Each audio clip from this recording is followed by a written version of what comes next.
It's their choice. Okay. Yeah, they always do that. On the road, Jerry always wants his offense in front of himself. Very unlike a lot of teams. Right. Don't like to do that. How's Al? Al will not play tonight.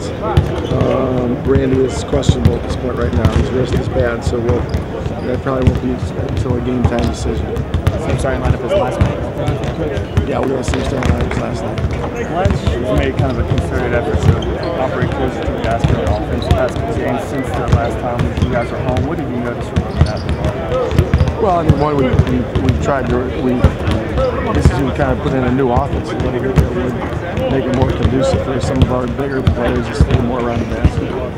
Try to give them a little bit more, our perimeter people a little bit more cutting opportunities and taking pressure off of Andre around the basket where there wouldn't be as many trap type situations. You put that offense in 2 games ago after that Charlotte. We have to put that in 2 days ago.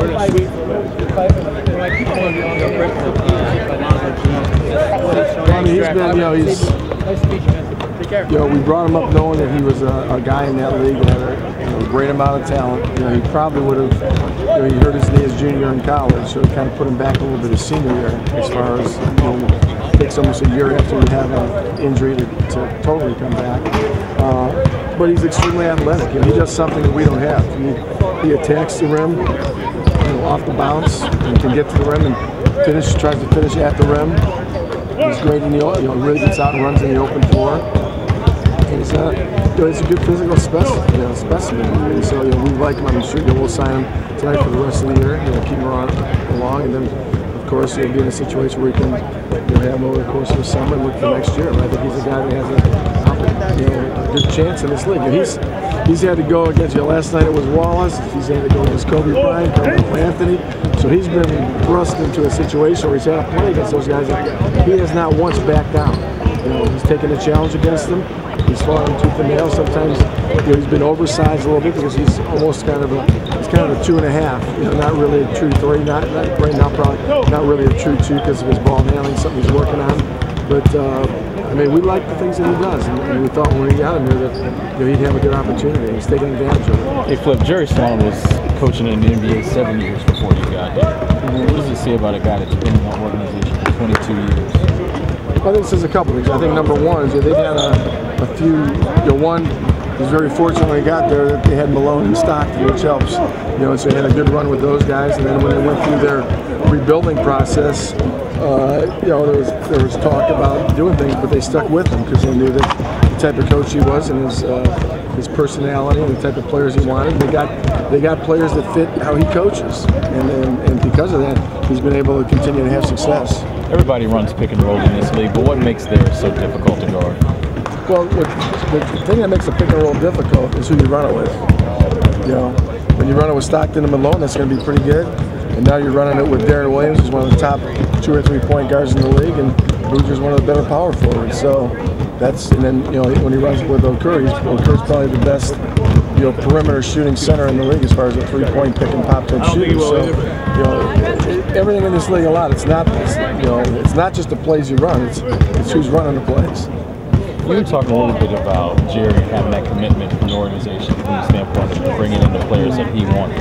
Is it important this summer as you identify the management what you would need particularly in the players that come in here next year? I think it's very important. I think that when you look to try to have long-term success, and when you're in a situation where we have so many options, from the standpoint of draft, free agency, just a lot of those options, everyone has to be on the same page as far as the personality of players, the type of players, the intelligence of the players, and how those players are going to fit in to hopefully build for a championship. Well, Flip, you were all on the road yesterday. I haven't had a chance to ask you. Can you just comment on doing Gilbert? Just what I said yesterday. I just said that I think right now the best thing is now that he's they've come out with a verdict. Now he can move on. So I have not talked to him or anything right now. Is there a different way you address Utah's bigs, like maybe more zone looks at them? They're tough because they're tough to look from the zone standpoint because they shoot the ball so well. we'll just, right now we're in a situation, I think, with our players, our young players, as I told these guys, we have to worry more about what we're going to do, than other, this has been a whirlwind from the standpoint that we've had players come in, players get hurt, so many things, we've been on the road so much, we've only had 2 or 3 practices in the last month, so during the stretch, we haven't had time to really practice and work on things for them to get better, and I think for us to worry so much about the other two, so we're just worried about the concepts that we'll do as far as, defense. So what's your philosophy on the D-League in terms of guys going down, getting developed, and coming back? All right, I mean, having been weaned in that league, as far as the CBA, I've always been a big proponent. That league is it teaches guys, it teaches them respect for the NBA. That you find out, you start taking bus rides, you start getting $15 per game instead of $100, and things change a little bit, and so it's very competitive. Down there, I'll tell you what, it's sometimes easier, believe it or not, for players to go from the D League to the NBA than for players to go from the NBA to the D League. There's a lot of players that go from the NBA that they don't have the toughness, the mental toughness to survive in that league because of all the things that you have to go through. The players now focusing on the here and now, in the sense the organization's already looking ahead. Yeah. Talking about that stage. Well, but I mean, a lot of these guys can be involved in that. And as I told them, I kind of took the same approach I used to take with my CBA players. And you're being evaluated by not only us, but also by other teams every time you step on the floor. And so you have to take advantage of that, and I've always said that no matter, for young players, no matter when you go in the game, if it's for a minute or 2 minutes, take advantage of the time that you're there. As I told you last night, has this been a rough stretch for these guys? Everybody, there's no question, because no one likes to go through the type of stretch of winning and losing. But the thing about it is, right now, they're somewhat undermanned from the standpoint of some injuries, youth, talent.